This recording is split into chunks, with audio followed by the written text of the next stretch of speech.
இன்று நம்முடைய எதிர்க்கட்சி தலைவராக இருக்கக்கூடிய அண்ணன் எடப்பாடி பழனிசாமி அவர்களை ஆட்சியில் அமர வைக்க வேண்டிய பொறுப்பு தேசிய ஜனநாயக கூட்டணியினுடைய ஒரு தொண்டனுக்கும் இருக்கு.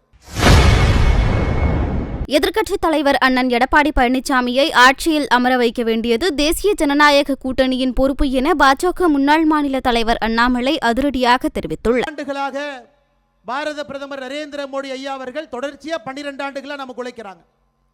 2021 தொடர்ச்சியா உழைத்துக் கொண்டிருக்கின்றார்கள். ஆனால் அடுத்த 8 மாத காலம் பாரத பிரதமர் நரேந்திர மோடி அவர்களுக்காக நம்முடைய கட்சிக்காக உழைக்க வேண்டிய பொறுப்பு இந்த அரங்கத்தில் இருக்கக்கூடிய உங்க ஒருத்தருக்கு இருக்கு.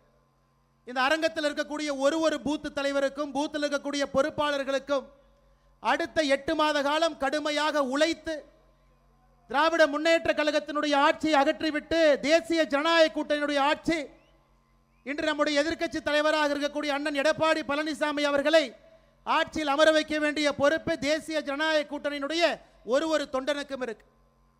அன்பு சொந்தங்களே, அதை வெற்றிகரமாக நாம் செய்து முடித்து காட்ட வேண்டும். காரணம், மிக கடுமையாக இந்த 4 ஆண்டு காலம் நாம் உழைத்திருக்கின்றோம். பாரதிய ஜனதா கட்சியினுடைய ஒரு தொண்டனுமே திராவிட முன்னேற்ற கழகம் ஆட்சி வந்த பிறகு மக்களுக்கு பாதுகாப்பு அரணாக பாரதிய ஜனதா கட்சி நின்றிருக்கிறது. செய்திகளை உள்ளது உள்ளபடி தெரிந்து கொள்ள ரெஃப்ளெக்ட் நியூஸை சப்ஸ்கிரைப் பண்ணுங்க.